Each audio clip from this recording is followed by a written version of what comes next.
Doc here from North America. Boy, time flies. When I looked up, it was 29 after. Now it's 33 out of nowhere. All right, let's get rolling along here. Let's take a look and see what we got. There's what do we got here? We have the Swiss on the J4X. You can see that right there. It's kind of sideways at the moment, but a couple red, hinky, ashy bars for the last 2 days. You can see the white line moving down, insinuating that the dollar is kind of sloppy sideways. I guess that's the best way to describe it. Let's go over to the J4X. That was J4X. Sorry about that. A little fuzzy from the weekend. And I did do a good webinar yesterday, I thought. So anything's possible. All right, and then let's see what the Chicago Quant shows us. It's kind of like the same action, just a little ahead of the curve. That's all it comes down to. There's silver there. Let's take a look at the Swiss. Right there. And you can see it's giving us a volatility signal. Let's see if we can put something to it right there. There's a volatility signal going on right there. You can see they hit the top of that range again that we've been watching for, like a whole year. Maybe more than a year now. We can go on. We watch how it bounces off of that range. You know, we've had those two lines going all the way back to, where was it? I guess that range developed in July of 2020. We were watching that, development. You could see how it bounced off of that area. We put little lines on there. We were doing all kinds of things, watching the Swiss do its thing, and you can see it's supported it here over the last few months, and now it's resisting it again up in top here. And today we're just up a little bit, so actually the dollar is a little bit firmer, but overall I would refer to those 2 days right there as just sloppy sideways action. Nothing major there. Now we did slide into a sell yesterday, but again the markets were very thin. The world, the United States was on a holiday, so that meant over 50% of the world's trading was not happening. Oh, let me go over to the chat line, see what is going on at the chat line, and open sesame right there. There we go. And with the commercial play out. There we go. And oh, hey Alan, how you doing? Dollar and crude oil discoupling, first time since 17. Yeah, let's investigate that. I'm glad you brought this up. It's very interesting because it's been driving me crazy the last couple of days. Is watching oil, which is right here. There we go. There's August oil. Now we were agreeing. When we sent these charts out this morning, this thing was fighting its way into a buy. And literally the last hour or so, it's knocked it down from a green dot and up to the daily histogram is making a move down. Again, we're really trapped in a neutral zone here because you can see here we've been in a weekly buy now. Where's the fact check spreadsheet? Let's go over to that too at the same time. In the fact check spreadsheet, we have where's it at? It's right. In fact, I think it might even show a daily buy too from yesterday. These holidays, that's why we really try not to send charts out and do anything on these holidays because they're all over the place. No, okay, so we have 6 weeks in a buy, and we're 4 days in a sell. So that's what was that? Which one is that? Oh, that's a headphone set. Another headphone set. Okay, and so what we have is we have some real sloppy action here. You can't take the short, and all it's doing is climbing up. If you're a producer or an oil buyer where you have to sell it and you're trucking it or you're storing it or you're digging it out of the ground. Our work right now is giving you a little of a headache. The overall trend is up, because of the weekly. There's the weekly, and so we know the trend is up. But normally our dailies give great guidance, but going into this holiday, and I guess the OPEC meetings that were just ended, so forth and so on, they're trying to sell it off, aren't they? You can see it. They're trying. I mean, it was down here. We went into a red dot at 72.98, basically 73, and here we are trading at what's that trading at 75.90. That's $3. I mean, it's really pushing up, but we're stuck in a neutral. You can't be long or short, or if you're a producer or someone that actually has to use this stuff or actually sells it constantly, and not the contract I'm talking about, is the product itself, you know that the pressure is on the upside. So you're kind of like, well, what am I going to do with this daily? Doc's math is doing something wacko, and that's exactly why we always suggest this is the way you play it. You have to have the weekly and the daily united together, and when it's not, there's three positions for the average speculative trader, intraday trader, daily trader, weekly trader, and that is you're long or you're short, and then there's a third, or you're neutral. In this case here, you're neutral. Now, like I said, if you're somebody who sells this product, or stores this product, or digs it out of the ground product, I don't know, however you want to describe it. If you're actually the concept is in the 21st century, going ever since options were created, going into 76. What happens is that there's a third position. There's a neutral position, especially with derivatives, because the zero-sum factor has been removed. So I might be overthinking this a little bit. We might be deeper in the weeds than everybody wants to talk about, but I'm trying to satisfy everybody here in the sense of making sure that we don't have people going, what is this? It's in a sell and it's up $3. It's like, yeah, but we're in a weekly buy, and in that weekly buy, we're also up. Where did that thing start from? 66 and a half, basically. So I mean, it's $10 higher in the overall weekly trend, that broad trend, that consistently longer term trend. We know it's an uptrend. Our math is very good at that, and our daily math is just as good at it. But in this case here, with the negotiations and debates and all that other stuff that's going on in the last couple of days, you can tell those people are trying to sell it, and on a very short-term basis, they're trying to sell it, and obviously the overall longer-term participants don't really care. They're using it as an opportunity to buy, and that's what we're seeing there.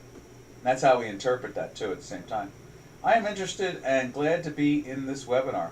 Well, thank you, Chuck. I really appreciate that.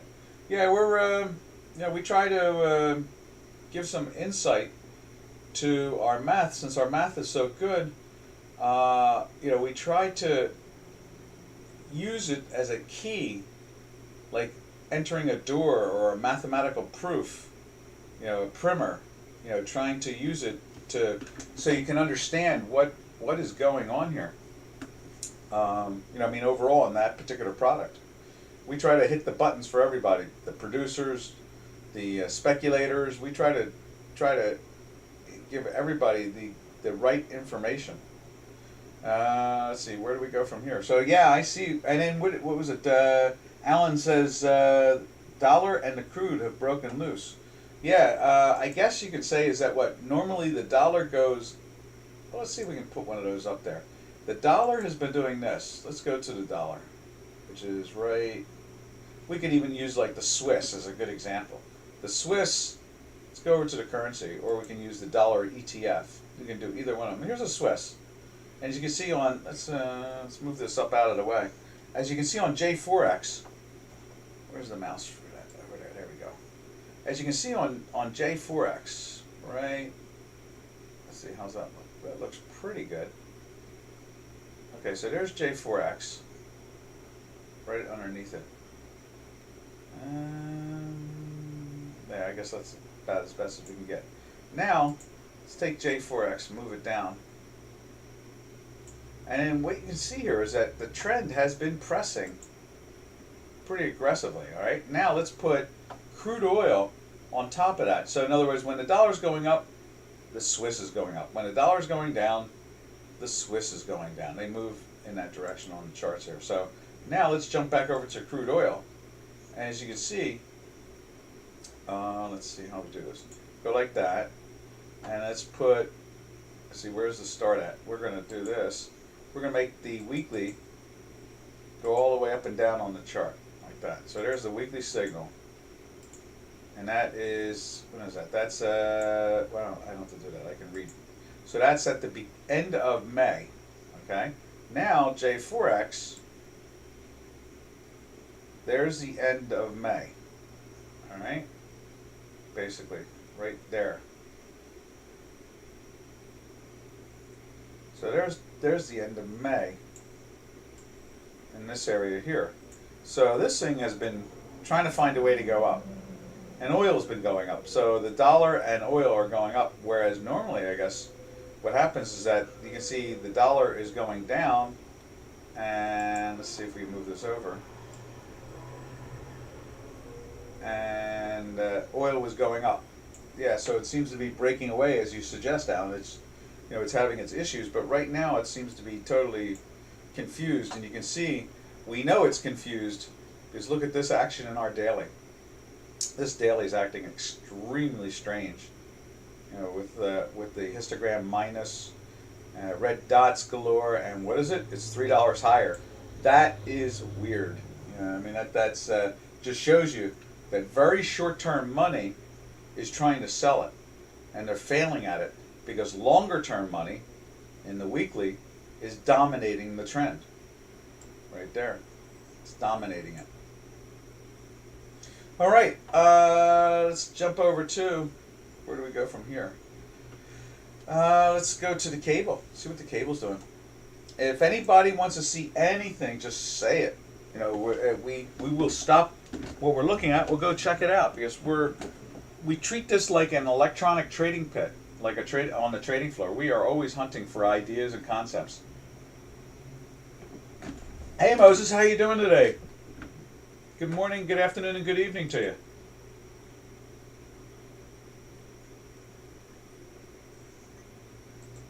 So that's the action we're seeing here. Let's do this. Let's go like that, and then let's put cable up there. Did I put cable up there? No. Let's put cable up there. There's Swiss. Let's put cable up there. There's cable. You see, cable jumped into a daily buy there yesterday. We haven't put the line in there. Just missed it on Friday. Let's put that in there. Right there. And at the same time, we're still in that weekly sell.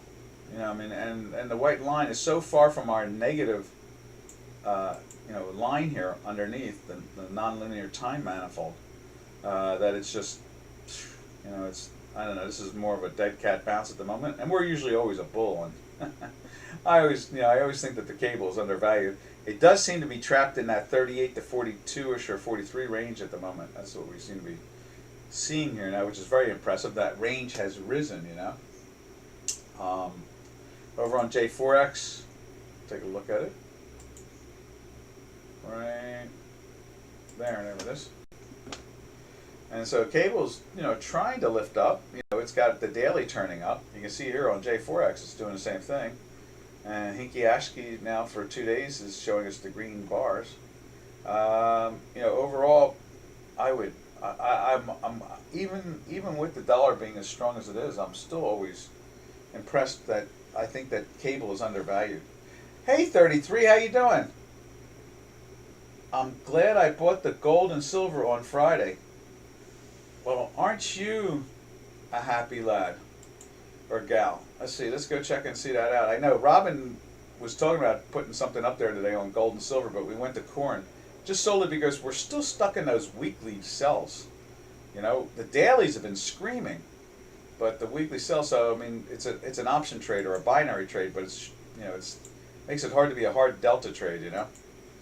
Like right here, there's the gold, and gold is, you know, dug in.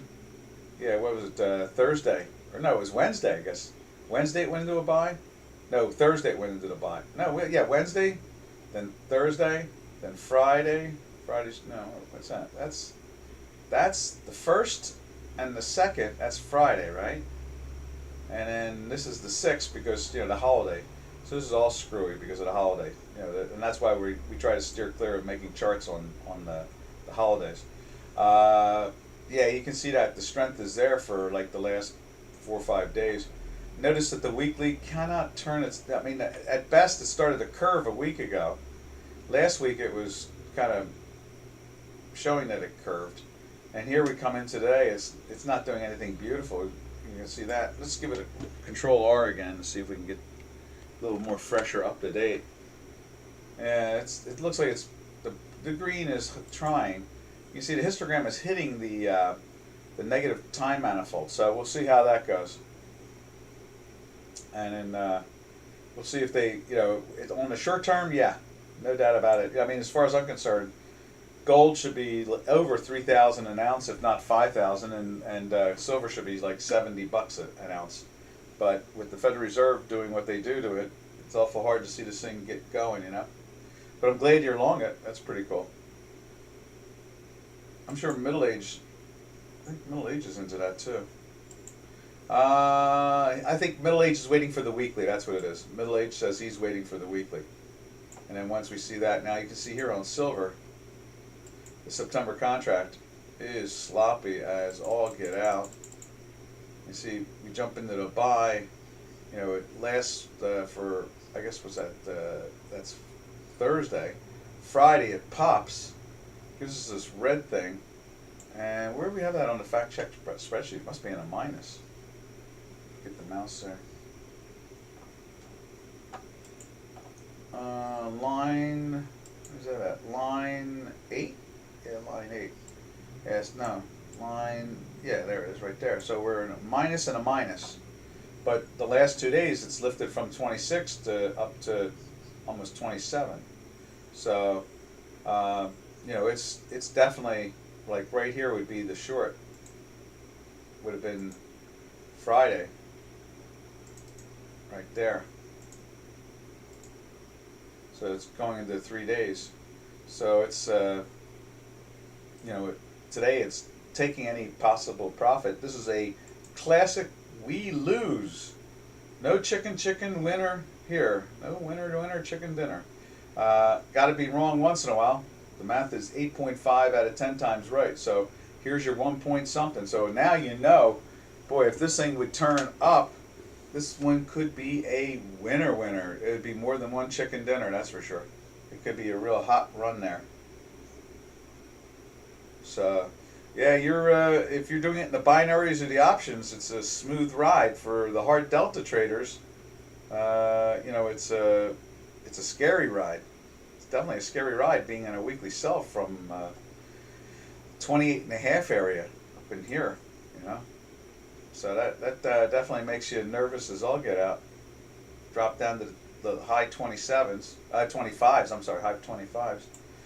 I'm still in that weekly sell. It just keeps on fighting not to get into the buy. But I am impressed that this curve is occurring so aggressively. That is very impressive. And if we stay up in this over the next day or two, this curve should keep on moving on to the upside. But just do yourself a favor, 33. Take some profits, and put a good stop in there. Use good money management.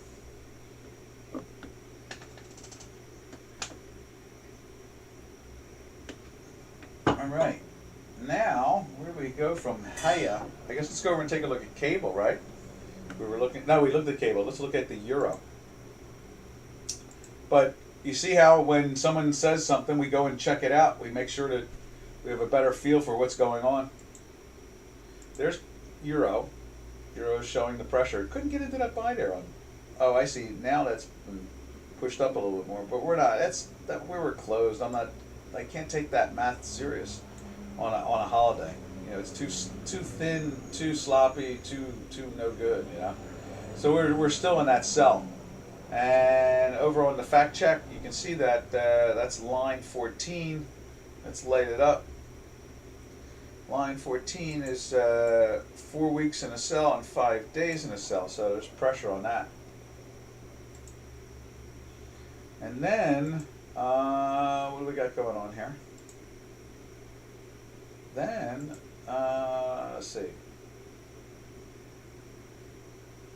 I guess that's about the euro. It just shows you that the pressure is still on the downside from the 122ish area. All right, now we go over to what we call dessert. Turkish lira is fascinating for a couple of years now. The action in it is just amazing. You see it's trying to turn up. We've been in a daily sell since here, but we're in that weekly buy, so it's awful hard to take it too serious. We just keep on thinking it's going to build a base above these little yellow dotted dots and take off. We keep on expecting that. Instead, it seems to run up to it and stalls. So now let's take another view of it through the euro. And here is the euro Turkish lira. And you can see it almost closed in a weekly sell last week. It was very close. Look at plot 1 was 0.0000. And plot 4 was actually a minus, which is a very rarity. They usually are both plus or minus. That's probably because if we go out more digits in plot 1, more than likely it's probably like a 0.00005 or something like that. It's probably a minus. No, I guess not. It would be, if it was a minus, it would let us know. So it's a zero all the way up. All right, now you can see this week it's starting off and it's pressing down. So we're seeing that pressure on the Turkish lira on the downside. They're trying to buy it a little bit. That's what happens. That's how it defines this product. In other words, when the Turkish lira goes down, it means that it's stronger, not weaker, in asset value itself. What else can we say about that? I guess not much more than that. That's the pressure of it. Now we jump from there to the Canadian, because the Canadian for a long while, for a couple of years, would follow the same trend, which was very fascinating. So if this is going down, then the Canadian, I think, should be going down. I think that's how that works. So let's take a look at Canada. And instead it's just sideways for the last couple of days, but it is in a daily sell. But you can see it's no winner chicken dinner there.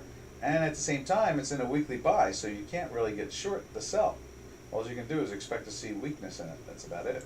And what it does is it seems to make new lows each day, or it gets close to the lows over these last 2 days of trading, and then pops back up again. And I guess that's the overall trend again. You know, we went into the weekly buy here. We were in the daily buy, and this was your winner chicken dinner for 10. All right. Now, Yenski. Yes, this is the American Polish yen. Yenski, as we like to call it. You can see we slipped into a sell yesterday. Again, holiday. You can see the weekly has been firm since the high 108s and has run up into the low 111s. But the daily, which was all right. Right here it puts you into the buy in the mid 109s and took you up to the 111 before it even gave us sell signal. So it's been interesting. Every time it goes into a buy, it's usually a nice little win, especially if you use good money management. Matter of fact, there was the buy right there on Friday, right? Is that Friday? Let's put that in there. That is the, that's like Tuesday of last week. No, there's Wednesday of last week. Went into the buy, and it became an instant winner chicken dinner again, like 3 wins in a row. Wasn't as demonstrative of the fourth one back there. Boy, that fourth one. And there's your first loss out of it, right there. Put you into a buy here, and you give your money back. But at least you had made twice the amount of it before you gave any of it back, so you were still ahead. Then again, it puts you into a buy, and then you make 3 times your money on it. Then it makes almost a double there. And then here has been almost a double. So it's been a good trade, that's for sure. Intraday trading is draining my psychic ability. I would say that I find intraday trading to be, unless you're doing it on a broad scale, not like somehow or another, intraday trading seems to be better on a like a really short term couple ticks and go. And then day to day and week to week is the better comfort trade, I guess you could say. And then the 2 and 3 and 4 hour stuff can be really a challenge. It can drive you crazy. So I'd be careful with that stuff. I agree. Even Doc with really good math. Here, let's take a. What product are you trying to intraday trade? We can always throw it up there.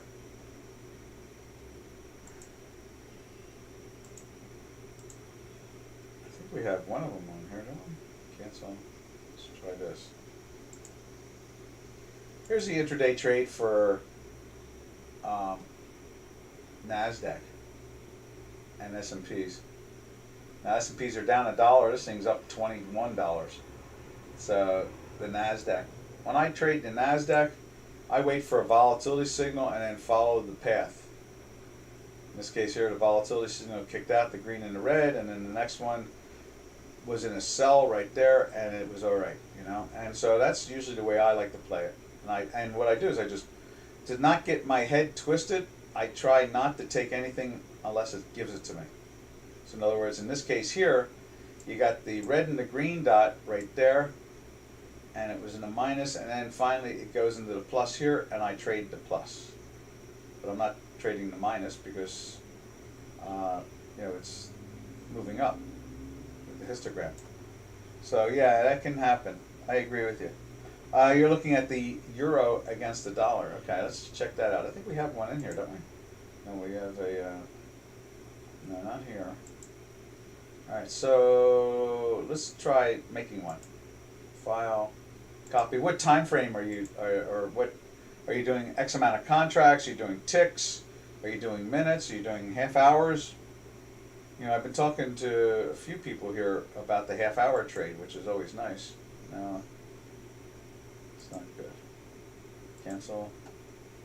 Let's try that again. We're going to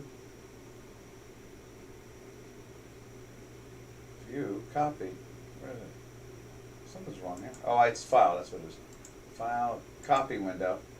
File, paste window.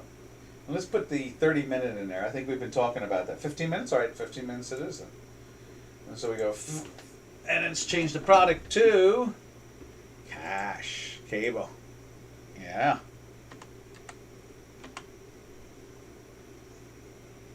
Right there. Oh, I should have done the settings, darn it.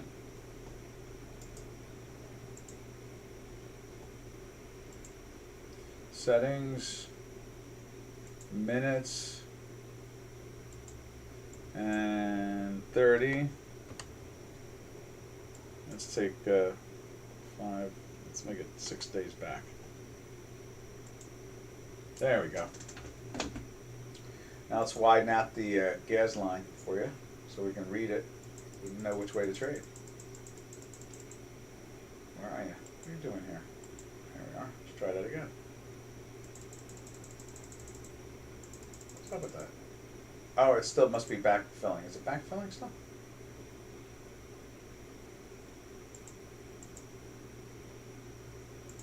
Is that tight? Oh, here it goes. Okay, here we go. It's that tight. That's what it is.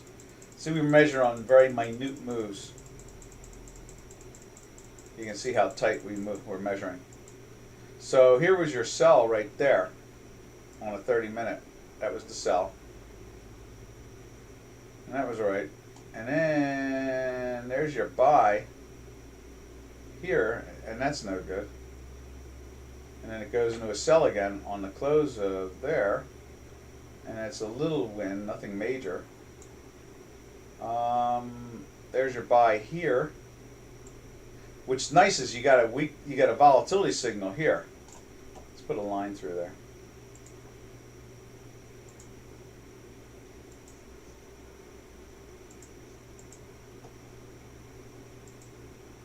Let's do that.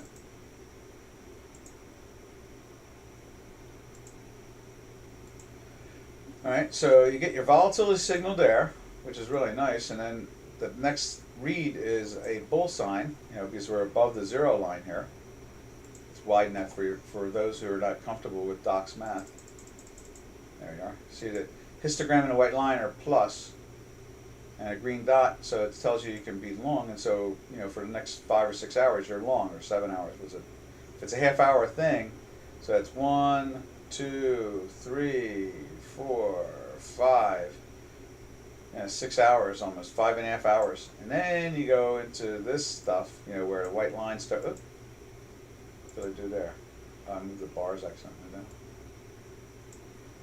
And then what happens is that you know, you get the breakdown, the white lines breaking the time manifold on the plus side, and then it goes minus, and it's a short. So now your short is right there. Let's widen that out more too so you can see it. And so that then it's a nice little win there. So Oh, what did I do? I put 30 minutes in there. I'm sorry. Let's put 15. Sorry about that. I think I'm still foggy from the weekend. 15. Sorry about that. There we go. And silver's nearing my ascending triangle peak since November. I took some point profit. Thanks, brother. No problem. It's good money management. Always well worth taking a profit. You can't go wrong taking profits, I can tell you that. You can see there's the sell there in the 15 minute. The 15 minutes much even better in the system. That's interesting. And you can see that pressure there. You can see the white line is broken down. So you can see the red dots are forming. You know there's some issues starting to occur. Now, same thing happens here, which is interesting. It starts to break down. Well, actually, it starts to break down. There's greens there. But once that starts to break down with a red, there's none, which is always neat. And so there starts to show you that there's pressure coming in on the downside. And you get, what is that, like an hour change of downward pressure. And then it starts to show life right back again, and you get another run. That's pretty good. The 15 minute does a nice job. Our math follows 15 minute all right. Can't complain. I'm a spatial guy, so I'm always doing contracts or ticks. Silver. Let's check out silver again. Silverado. Do, do, do, do, do. Silver, where are you? Right there. There's silver. Rob and I were talking about the head and shoulders we've been seeing. There's like this reverse head and shoulders going on.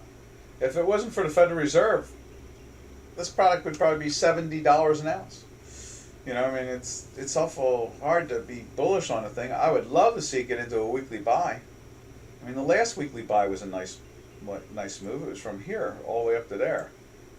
You know, before I get long this thing, and that weekly buy was a pretty good one too. It was from here up to there. And then this weekly buy was kind of putrid. It went up just, what was that, like $1, maybe even less than $1. And it really wrestled. Actually, look at that. The September actually threw it into the sell right here. So it went into the sell right there. And then, what did it do? Let's grab one of the buys. There's a buy there. That was a nice buy. From 20 to 30, that was a nice buy. But we'll fix this. And then, where's it at? Right there. And then you go through this hiccup stuff, you know, where you go into the weekly buy and you're in a daily sell, and you can't even ever take the long out of that time frame. And then out of nowhere, it finds a way to get into a buy here again. So you're short. See, the problem is, let's widen this.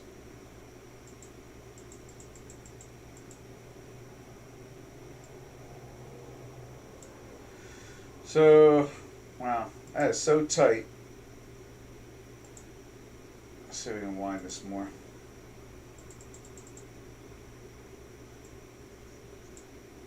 Yeah, see, the September contract at that point is not trading very active, so it's really hard to, look back on this at that point. It's not that liquid, but in here it's liquid. You can see that it's functioning much better.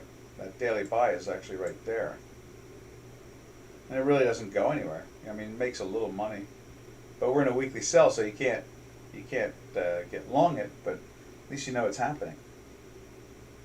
Oh, no problem, Alan. So that's where we're at, traders. Oop, let's go back to where we are right now. Yeah, just that's so funny. I go pressing down, and there it is. It's higher. That's what I say. You can't be right all the time. You just got to, you have to accept the fact that you're going to lose money, and you have to get comfortable losing small amounts of it, not large amounts, small amounts. That's the whole key right there. And I have one position on. It's a put, in a sense. It's the FANG short, and it's so cheap. I bought it at 340. It's trading at like 244 or something like that, or 240, and it's lost $1. But it's like a put. You know this market's not going to sit still. It's like buying a long-term put that doesn't decay. But normally I don't do something like that. Somehow or another I got trapped into that somehow. All right, let's see. Let's go over to, where do we go from here? Anybody want to see anything? If not, we'll see. We've looked at oil, gold, and silver. Let's see what copper's doing. There's copper. And it should be July, though. We should be in something else. I wonder what the front month... Anybody know what the front month is for copper? Is it September? November? You think it's August, maybe? I should go look it up. I think what we'll do is tomorrow we'll look it up. We'll see if we can shift. I'll look up and see what the front month is, because now we're in July. I'm sure we don't want to be playing with July copper at this point. Alright, but you can see here, there is pressure on it the last two holiday days that just passed. The weekly's been in a sell since this 460 area. Traded down to like 415, 418, something like that. And now it's trying to lift. You can see the little green line busting the time manifold on the minus side. So it's trying to lift up. We'll see how long it takes for it to really lift. And that is truly the action we're seeing there. Alrighty. What else can we take a look at? Well, let's take a look at nat gas since we're here. You know, nat gas is in a weekly buy. You can see it on line, what is that, 9? No, silver's 9. 10 is nat gas. We've been in weekly buy for 12 weeks in natural gas. There's the August contract. Ooh, they're pushing it down today. Look at that. So, and it's in a daily sell. But it's been a long, long buy. All the way back here in the 285 area. And it's gone to it's trading at 365 area now. So it's been an interesting long ride. Ooh, tea. Ooh, tea.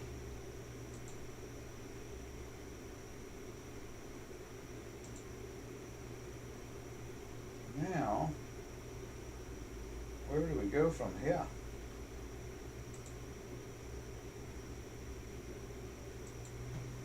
We did nat gas, we did crude oil, we did copper, gold, and silver. So we've kind of looked at that complex. We've looked at the energies and metals. Okay, so let's jump over to the 30-year. Look at that. Where is that inflation, huh? It seems to be hiding somewhere. Some people are definitely not taking the inflation factor too serious. And obviously, when the Federal Reserve says, no worries, be happy, what else can you do? Don't fight the Fed, you know? Doc, what ticks do you use? It depends on the product. But over on the S&Ps, I use 3. I like to watch 3 charts. I do the, let's minimize that. Oh, let's move it over so you can see where it's at too.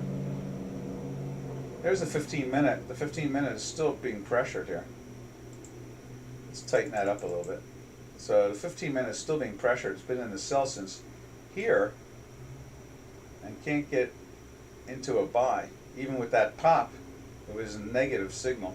Let's see, here we go. So I use a 93. You can see it's trying to turn up right now as we speak. I like the when you see the volatility thing going on, and then like the next one is the histogram moves up, it's always a nice buy. In this case here, the volatility occurred, but the histogram was minus and the white line was minus, and the green dots were there, so I just knew there's very short-lived strength, but I'm not trading it. And then you can see here, you got your volatility signal right here, back to back with 2 of them, and it gave you a buy there. But the, did it get into a buy? Yeah, yes. So it went into a buy and then it was an instant loser. So there's that has to lose, and then it goes into a sell right here and makes back what you lost. So that's always nice. That's usually the way the math always works. It's very rare, like 99 point something that it doesn't do that. It always does it. It's very rare that it doesn't do that. In this case here now, it's still in a short and it's making back way more than you gave up. And that's a 69 tick. And then here is the 139 tick. I like to watch those. I find them interesting. I use all Nikola Tesla numbers. I like those. It's kind of related. Now you can see here they're trying to perk up the Nasdaq, which is listed on the J4X as the Tech 100. All right, so that's one of them. I'm more of a longer term with the options. I like to try to.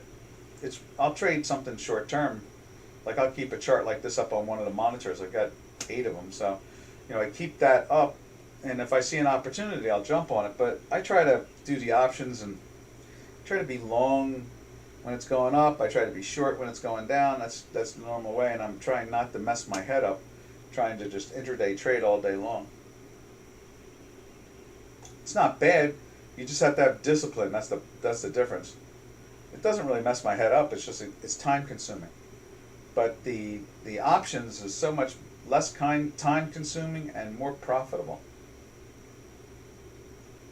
So yeah, and lately I've moved from ticks to contracts, depending on the product and how liquid it is. Currencies are the most liquid product on the planet.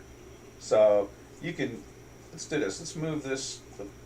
Where is that? Let's move this into a spot for the fun of it. While the broadcast is going on, we'll keep it in here. Right there. We're going to put it right there for the time being, so we can see it. There we are. As you can see here, we went into the buy. We got our winner chicken dinner, and now we're starting to try to top out in here. So profits should be taken if nothing else. And let's see if we can widen this. And widen that too. There we go.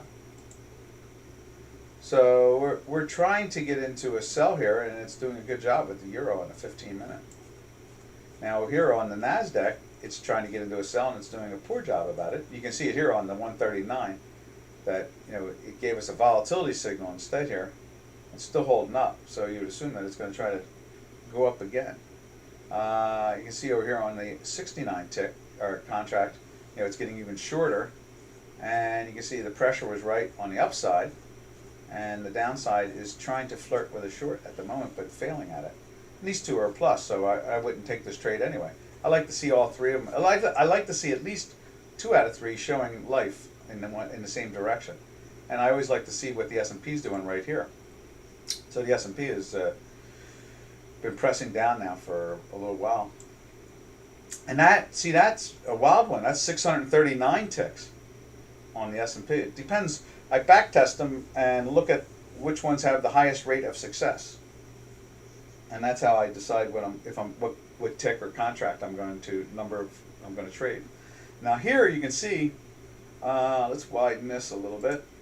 You can see here, now we've gone into a sell right there. We've been in a sell right, or is it 3 bars back? 1, 2, 3. So it's just right here, and already it's trying to turn up, and we're getting a volatility signal. So we'll see. Now, if I'm trading that in an intraday basis, I'm covering it right here when I have a profit. Boom, cover it, and wait for it to figure out what it wants to do. In this case here, we got 19 more, 13 more, 12 more ticks. Okay, but when I don't get that instant gratification over the first 10 or 15 seconds or 20 seconds, I just try to cover it at a small win or a small loss, and then go on to the next one. Now here we go again. We're trying to get a volatility signal, and you can see this thing is rising right here. This one is still in a long, so I would have been I would not have tried to take that short to begin with this thing being long. Now, if the S&P and this thing are short, I would have taken the trade. And so that's how I generate my ticks, and that's how I read the whole thing.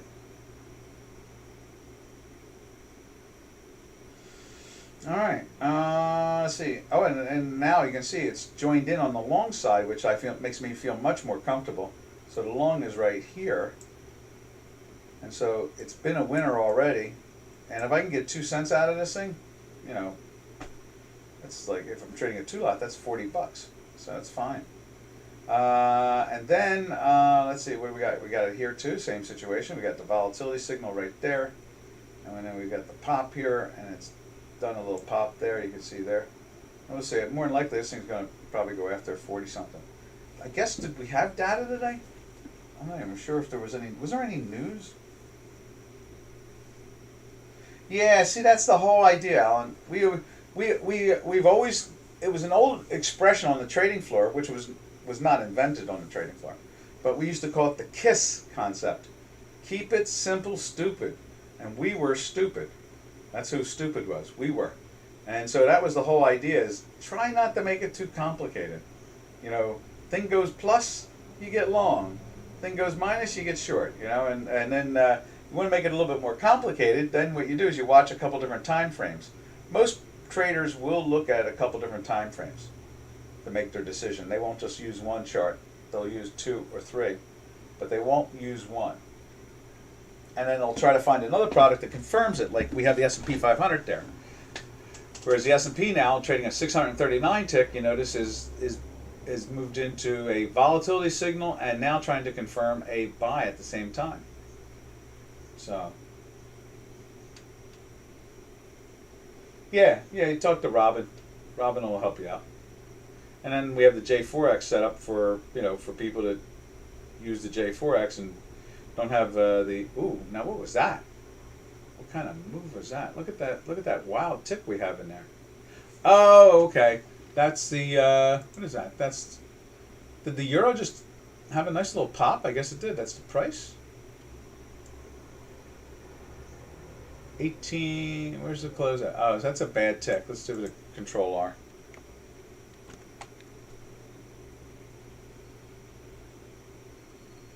So it's reloading there. There you go. Okay, just a bad tick. And so, yeah, that's why we've developed a system for J4X. It's okay. You know, I mean, not everybody has, you know, one size does not fit all. Somebody might like our mathematics and our ideas, and they're welcome to join in. And you know, and you can always every day at Dukascopy you can tune in and see what's going on for an hour. And then, you know, if you have deeper desire, you're welcome to talk to Robin about a deal. But then you have J4X here. It helps you to have some type of competitive. Let's put it this way: this combination of the hinky ashy, but in specifically our real meat and potatoes here, is the slow stochastic against the fast stochastic. That's what we have up on the J4X, and that's a really good tool. It's much better than the MACD, and it's a lot better than the moving averages, and it's better than anything else out there. The slow stochastic, I think it's the K. Yeah, let's put up the parameters of it for you. Let's see. There we are, right there. Edit indicator. So,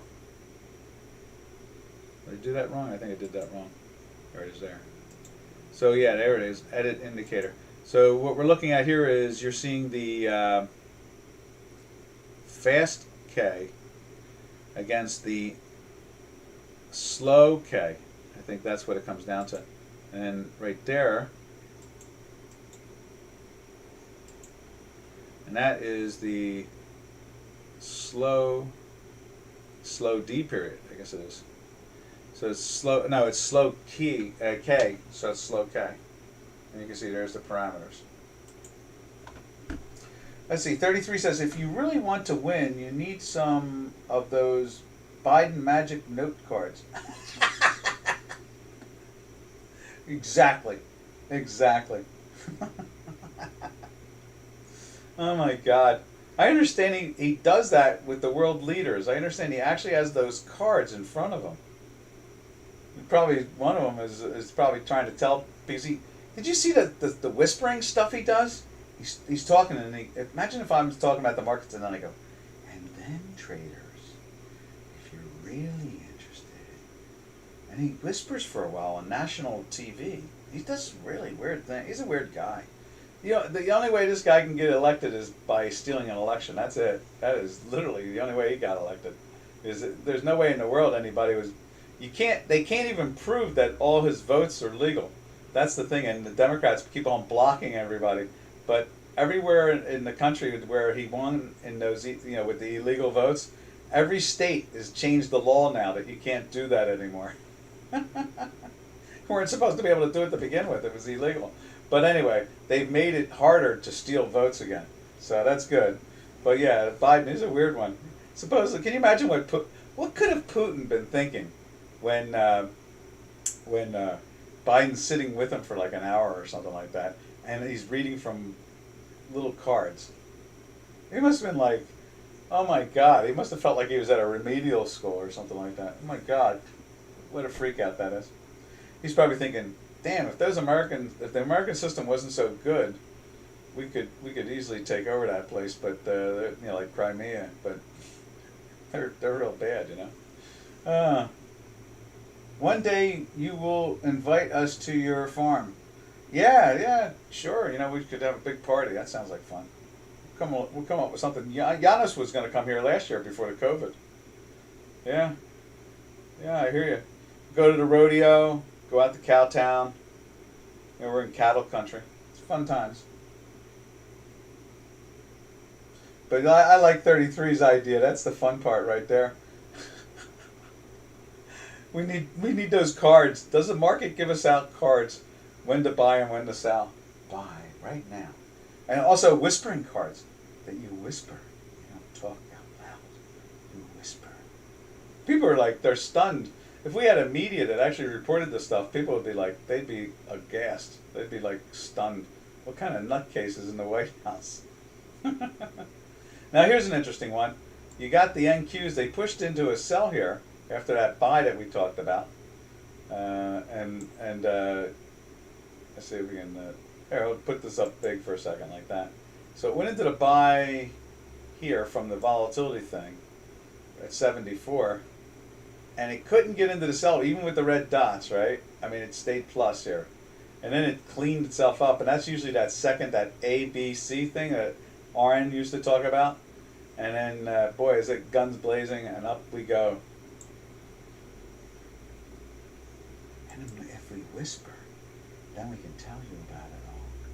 Let's see. Yo, Doc. Hey, Daniel. Long time. What's cooking? To hear from you... let's see what we got. Ridiculous bullish, but with a refineries blowing up and all over the world, not surprising. Yeah, oil is. We showed the oil earlier. It is crazy. Check this out. I mean, it's like, what is this? Even this morning it flipped on me. I sent out a chart. It had a green dot and it was up. By the time we're doing the webinar, it's minus. It's like, what the heck is going on here? Look at this. Look at the last couple of days. My daily math is going bozo. It's going crazy. Thank goodness it's in a weekly buy so people are not trapped, But my God, if you're a refiner or a producer and you're storing this stuff and they're watching Doc's stuff right now, they're going, well, I know it's going up. It's been going up for $10, but what is this all about? It's like, I'm right there with you. I have no idea what that's all about. And it just refuses to stop. So it's one or the other. It's going to break down. And you can see here, the weekly is trying to turn on this week, even with all this strength in here. So maybe they're getting ready to push this thing down a little bit. You like that idea? Yeah, we'll have a party out here. Party, party. I should whisper like Biden. Party, party, party. Let's see. It might be the time to buy Bitcoin. Yeah, I think it's always the time to buy. I'm a big fan of the cryptos. I think that ever since quantitative easing, cryptos are cryptos are as just legitimate. I could sit in front of Powell and I could make a better case why cryptos are not a pyramid, more or less, than why the S&P 500 is a pyramid, more or less, or why Apple is not a pyramid, more or less, or Google is more of a pyramid, more or less. So I don't. Ever since quantitative easing and the trillions that this central bank has plowed into the stock markets and lent overnight for free to the hedge funds and the banks, I can make just as good a case that cryptocurrencies have the same, as far as I'm concerned, they are the same value asset-wise, legitimate value-wise, than the stocks are or the indexes are. I mean, come on. I mean, can you imagine if the Fed was plowing $250 billion into the cryptos? They'd be through the roof right now. They're not plowing any money into the cryptos. but they plow trillions. There's 18 trillion invested in bonds right now that pay no interest whatsoever. Matter of fact, bond holders have to pay interest to own the bonds. That's insane. Now here's, it's 12 weeks now in a weekly sell on Bitcoin, and you can see here it's fighting to get into a buy. It's trying. Today we're getting a volatility signal. Let's widen it out for you. And widen it up. Whoop. Like that. And it's been in a couple of days in a sell now there. So I think that's why that line is there. No, that's July. Okay. So I went into the sell, and it's been bouncing around doing goofy things. I mean, like here, it was a loss. I think it was, and this is, remember, this is only 1 month contracts, and they change, so it's really a pain in the neck. Let's see. What's Daniel says? Let's see. Let's see. Alan says dollar MEX going bullish. Let's check it out before I get off the webinar. Let's go over there. We're a big fan of the peso. Yeah, definitely. Right there, there's dollar peso. It's been trading really nice. It was a little weird here. We went into a buy, a weekly buy here. Was that? No, it didn't go into weekly buy here. It went into the weekly buy here. We were in a daily buy here, so you couldn't be short. And then someone asked us to put an RSI up, and we were looking at the RSI with it. And then we went back into a sell here, but we were in a weekly buy. And now we're back into the weekly sell. And let's widen that over there. But it's been a really good trading tool. It's made some really good money through the math. It really has. It's a little sloppy here, that's all. And then we went into a buy here, but we're in a weekly sell there, so you can't take this pop. You just are not short for it, so that's a good thing. Now it put you into a sell here on Friday. Yesterday it almost touched the low. Today it almost touched the low, but it's perking up a little bit. But it's be careful. We're in a weekly sell. Let's widen this weekly a little bit. We're in a weekly sell and a daily sell, so the pressure is on the downside. You can see the pressure is on the downside. We'll see how long this lasts, and more than likely it'll roll over. And so, yeah, there's that strength you're talking about. Let's see, Daniel says $76 is yearly R1 resistance, so I think oil may suffer a correction. Well, I'll tell you, that chart to me says something's wacko. There's no doubt about it. The strength in it at the moment could be fleeting. The only difference is that our weekly just refuses to let go. That's the difference there. Without that weekly willing to let go, in other words, you can see here the histogram is now touching the plus side of the manifold. It's come down the last couple of weeks, so it's trying to weaken. The daily has been in a sell since here, and it's been going the wrong way. So I mean, it's just you got a daily sell, you got a weekly buy, you got basically a neutral stance. That's pretty much where it's at. All right, traders, we're gone.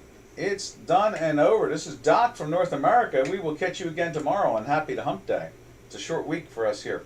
So happy trails to you until we meet again. Happy trails to you. I guess I should do the whisper. Oh, my trading friends. Take care now. Ta-ta.